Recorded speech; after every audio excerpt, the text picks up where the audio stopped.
Today's episode is brought to you by FreedomProject Academy. Looking for a K-12 classical online school built on Judeo-Christian values? FPA is enrolling now for the fall. Request your free information packet at freedomforschool.com. That's freedom, F-O-R, school.com. It's time to get educated on the craziness impacting K-12 classrooms and college campuses around the world. This is the Dr. Duke Show. Hello, everyone, and welcome to the program. I am Dr. Duke, and I am joined today by David Fiorazo. Before we get started, just a quick reminder that our classical Judeo-Christian K-12 school is wrapping up enrollment. You heard in the opening Katie talk about it. This is for fall live classes, and our date, the deadline to register your kids is July 22nd. That's Friday, July 22nd. So we urge you to check out fpeusa.org. We're already seeing far left-leaning states like California and New York pushing to bring masks back. Let me repeat this, moms. You think that you want to put your kids back in public school because it's mask-free?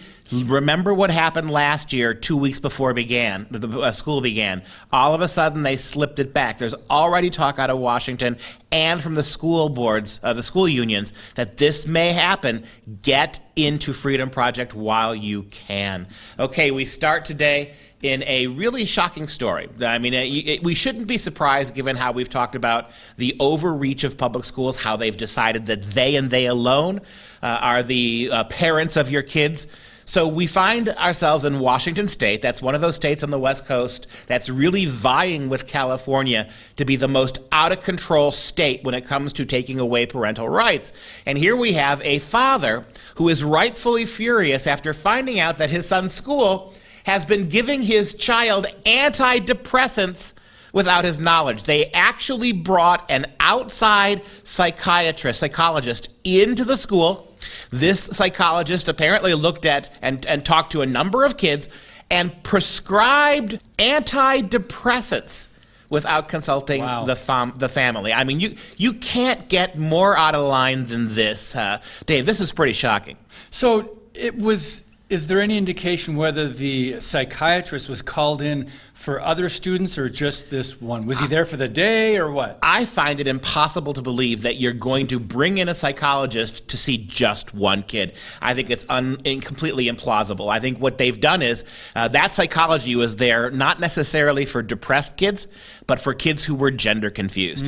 This is a way of trying to identify them. And along the way, I'm sure that some kids manifested certain depressive attributes. But again, the absolute call, I guess what I'm saying, Dave, is this. If you can do this, if you can bring in an outside psychologist without telling any of the families, and that psychologist can provide antidepressants, why couldn't they give puberty blockers to kids in the same way? I get a call today from the counselor at the high school, Snohomish, Washington. They proceed to say, your child, 15 years old, did not pick up his antidepressants at the end of the school year. I said, he's not on antidepressants. Like, what are you talking about? My kid is not depressed. And they proceed to tell me that they had a psychiatrist come to the school and give my kid antidepressants, and he's been on them for several months. I had no knowledge. I knew nothing about it, knew nothing. Come to find out, it's 100% legal. They could do whatever they want with our kids in Washington State in the school program. This is a TikTok video that you saw there. His 15-year-old son was taking this medication as a psychiatrist visited the local high school and decided he needed them without consulting the parents. Now, Eli makes a couple of really wonderful points. What if my kid was allergic to certain kinds of medicine? What if he was already taking medicines that conflicted with the medicines he'd been given? I know my son very well, Eli said, and he's not completely up to date on what's going on with him at breakfast, as opposed to be able to memorize his entire medical history. There are some serious issues here that violate, it seems to me, the ethics of psychiatrists and doctors in general, violates the basic ethics in terms of treating children like this. So it's interesting that the psychiatrist prescribed this, not having the kids, the students' medical records. That's, I mean, they can't possibly call the hospital from the high school and say, hey, send over the records. They can't. But the dad said, if I heard this right and read this right, the dad said he found out after several months his son was taking a medication prescribed by the psychiatrist at the school, not at home, not by his doctor, for several months, and then he found out. And that begs another question. Did the young boy bring that medicine home? It doesn't seem like it. That seems like something Dad would have seen. Wow. Right? That he took him when he went to school. So when the kid went to school, the nurse apparently every day brought this kid his pill or something like that. Eli Holt claims that his son, quote, thought he knew, unquote, about the prescription, since he usually, quote, has a good line of communication with his son's school. Eli slammed the school for allegedly giving his son pills without knowing the medical history, we talked about that, and the implicit dangers. I mean, it's remarkable. Many states, including Washington, do allow, believe it or not, Dave, schools to give out prescriptions to any minor over the age of 13 without getting permission from a parent if they are seeking treatment for mental health services. Wow. I bet there's not one in a thousand of you who knew this was true, that there are a number of states that allow this, and it's not on the books, it's not explained to you, and according to the law, they don't have to consult you. Wow, there's an interesting comment, and the comment section is absolutely entertaining and fascinating,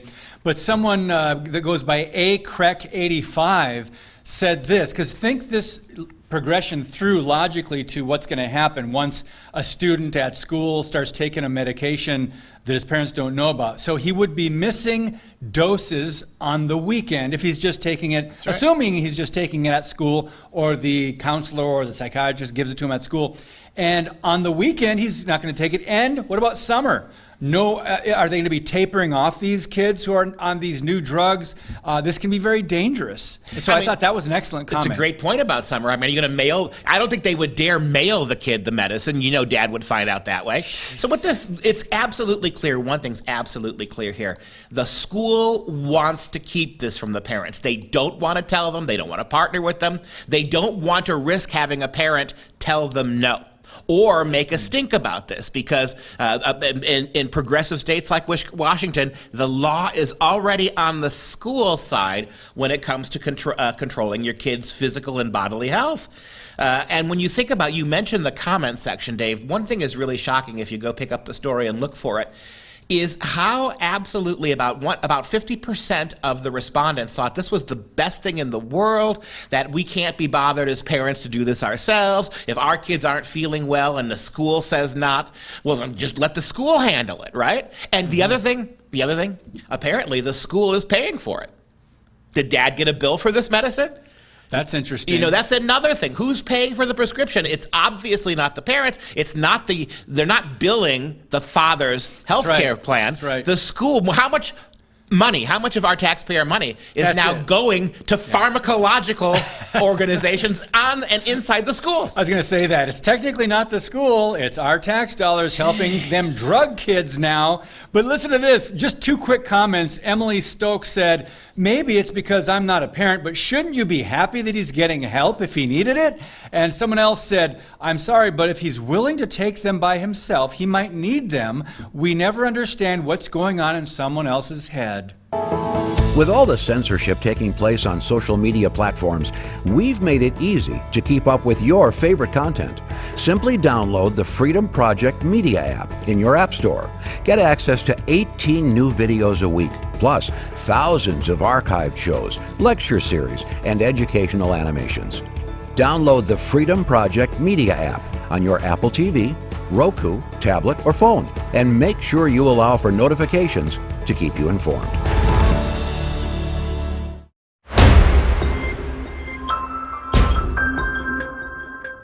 Well, friends, did you know that there's a new guide out for parents that says, in part, even preschoolers can be transgender? And who put this out? Planned Parenthood. That's right. They say transgender identity is cemented early in elementary school. Why are they trying to get these kids at younger and younger ages? And why are they pushing this now, coming out with these guides? Well, here's the story.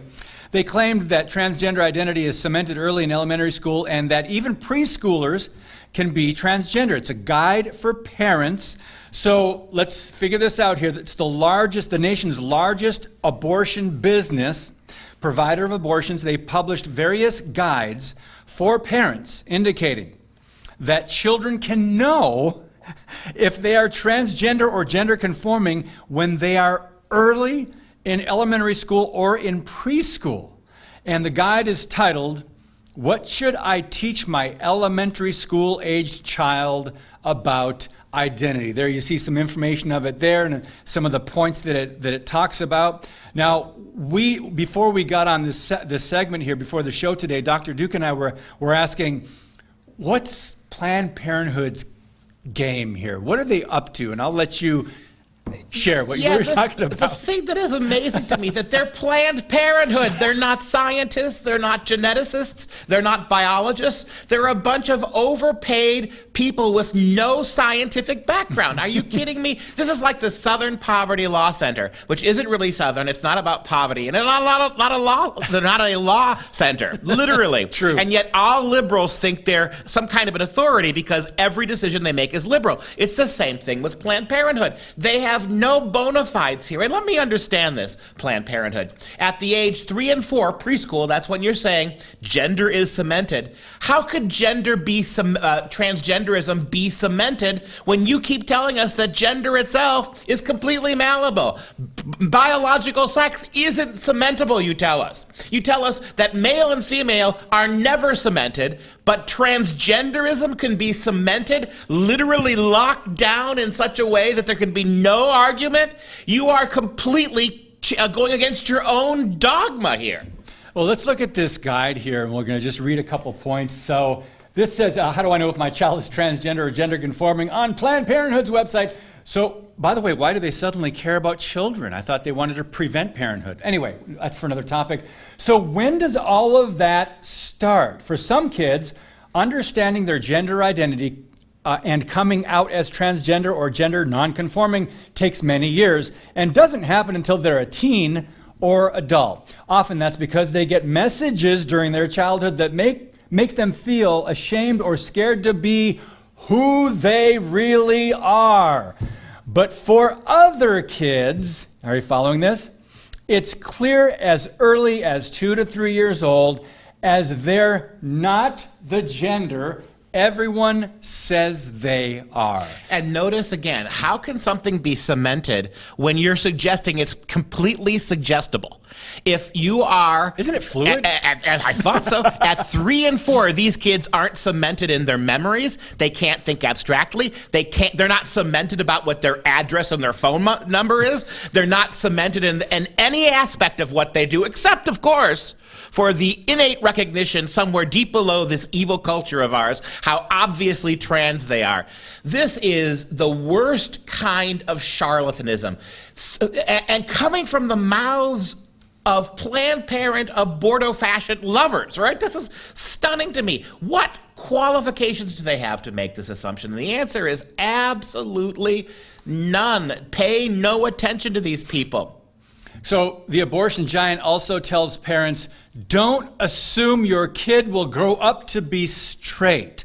So there's a different agenda going on here. I think there's some signs that I think Planned Parenthood warns about. Some signs you might see. They may tell you straight up, Mom, Dad, I'm a girl, not a boy. Or, I'm not a girl or a boy. They may act upset if anyone tells them they're the gender they were assigned at birth. So I'll go on that one another time. And on the third bullet point here, they may only want to wear the other gender's clothing, wear their hair like the other gender, or be on teams, or play with other children only of the other gender. Let me close this segment down by making this observation. They said, don't assume that your child is heterosexual or cisgendered. But the fact that a 3-year-old can cement his non-heterosexuality, non-cisgenderedness is a lock. It's a stupid lie, people. Today's show is sponsored by our friends at MyPillow. Save up to 66% on all items at MyPillow.com when you use the code Dr. Duke. That's DRDUKE. Support this show by supporting a great American company.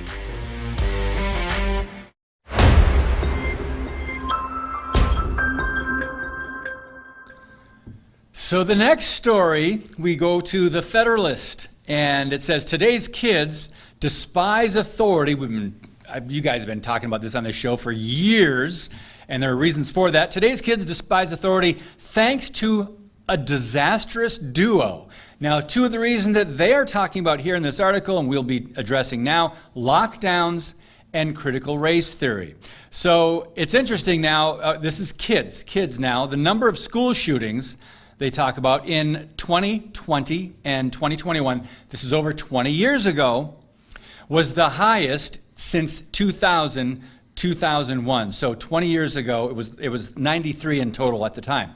So other negative indicators they're talking about increased since the pandemic, lockdowns, cyberbullying, student verbal abuse of teachers, student acts of disrespect for teachers, which is way before the lockdowns, but it increased, right? Other than verbal abuse, and widespread disorder in the classroom. I'm thinking, boy, you didn't need the lockdowns to bring that out, but it really did make it worse, didn't it, Duke? You know what really troubles me? Just like we saw in the last segment here, the left says one thing and does exactly the opposite. And apparently the left is either too political or too ignorant to recognize that you are being an authority when you tell kids definitively that they deserve no responsibility, they are not going to be punished for their actions. When you make the argument that far too many minority kids are punished, so we were not going to punish anybody in the public school, that's an authoritative statement, right? It's not authority that kids hate from the left's perspective,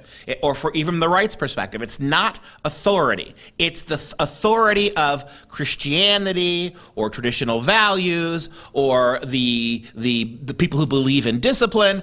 Authority is only bad to these kids when it's boundary breaking, right? I mean, the point is that the leftist orthodoxies, the orders, the things that they are told they won't do authoritatively, right? So the author is right that our kids shun authority if that authority, for lack of a better word, is actually good for them and healthy.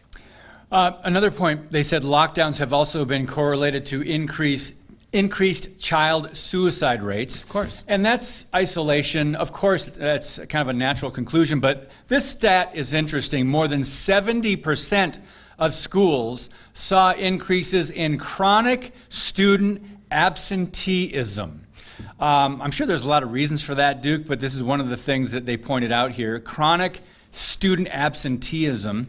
And critical race theory in the 1619 Project, speaking of these things, antagonism toward authority. Don't they teach these things in the school already? Disrespect authority, the founding fathers, law and order. We saw what happened on our own streets in America throughout 2020 when police precincts were taken over, cars were bombed, businesses were lost, blown up, buildings were on fire. That's a disrespect of law and order. Wasn't that part of this? We would be very remiss, Dave, if we left this segment without pointing out the article's focus on CRT in the 1619 Project, how curriculum is driving a contempt for authority. Speaking of antagonism toward authority, the article writes, another dramatic social crisis was already enveloping our nation's schools, the anti-racist curricula. A social studies curriculum crafted by the corrupt Marxist group Black Lives Matter also spread to many school districts, totally anti-authority. BLM's objective, textbook writers explained, is to make classrooms and schools sites of resistance to white supremacy and anti-blackness. So kids are now taught to interpret all events in our nation's history through the lens of racism, sexism, and bigotry. Close with this quote. In other words, an entire generation of American youth is actively being inculcated not in civic virtue, but radical activism, if not outright Marxism.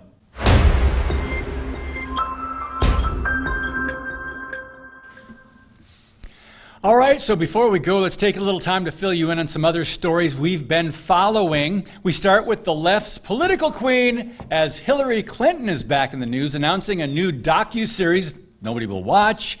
In a tweet, the former First Lady and former Democrat presidential contender announced, quote, "We've got a premiere date. Gutsy." A new 8-episode from me, Chelsea Clinton, will premiere on Apple TV Plus on September 9. We can't wait to share the conversation we had with some of our favorite, fabulous, supremely gutsy women. Wait a minute, they're kind of defining women. Okay, Gutsy is an 8-part docuseries following the mother-daughter duo as they discuss topics such as life, careers, and courage with high-profile women and other mothers. I thought the NEA redefined that to birthing people, and daughters, including Gloria Steinem, Jane Goodall, Kim Kardashian, help us, Lord help us, Megan Thee Stallion, I think she's a rapper, Goldie Hawn, and Kate Hudson. Despite that, Hillary has said publicly she expects Biden to run for re-election. Many believe political insiders may be using this as a barometer to see if she can improve her likability factor that lost her the presidency to Donald Trump in 2020. Duke, a lot of things to comment on there, but first of all, I love that you called her the queen at the beginning, because when I look at her, I see a drag queen, not an actual woman. And I love how the elitism of all of this. Notice how there are no actual traditional moms and dads, no mom out there in the real world. So all the celebrity moms, as if that's what motherhood in American is today. When you have enough money to have your own cook and your own personal trainer, you are out of touch with actual women. Yeah, and your own security and on and on and on. So speaking of things nobody asked for, luxury car owners are showing their road rage as BMW is now charging drivers a monthly fee to use the features in their car. Now, under subscription plans recently rolled out in the UK, Germany, South Korea, and several other markets, BMW owners will have to pay $18 a month to turn on the heated seats that are already installed in their vehicles. Motorists can also fork over $180 for a 1-year heated seat subscription, or $415 for unlimited access. And the nickel and diming doesn't end there. Car owners will have to pay $12 a month to use their heated seat or their heated steering wheel, $42 a month for access to cruise control. And drivers who want to connect their iPhones to their car will have to pay a one-time fee of $265. As of right now, the subscription plans have not made their way to the U.S. Finally, let's wrap things up with a treat dripping in irony as New York and Los Angeles hipsters are shelling out $10 to feast on popsicles made for a billionaire. Or maybe that is made to look like a billionaire. An art collective called MSCHF has begun selling popsicles bearing names like Bite Bezos for Amazon founder Jeff Bezos, Munch Musk for Tesla CEO Elon Musk, Suck Zuck for Meta or Facebook CEO Mark Zuckerberg, Snack on Jack for Alibaba founder Jack Ma, and Gobble Gates for Microsoft founder Bill Gates. Take a look. Tastes good. A little strawberry-y, creamy. Doesn't taste like over $100 billion, but it's good. As far as popsicles go, I'd say it looks like Elon Musk.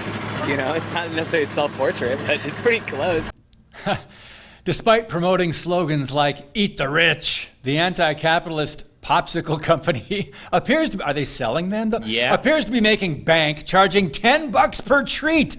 Duke, kind of ironic. That's more, the popsicle is more inflated than almost anything that Elon Musk has done. And I would simply say this, if you really believe that billionaire men with more money than God are going to be bothered by girls walking around sucking images of them, I don't think you understand how rich men work. That wraps up this segment. More to come next time. And there we go. Once again, our classical Judeo-Christian K-12 school is wrapping up enrollment for live classes this Friday, July 22nd. Take a look before masks come back, because they're on their way. go to freedom4school.com. freedom4school.com. For all of us at Freedom Project, stay educated.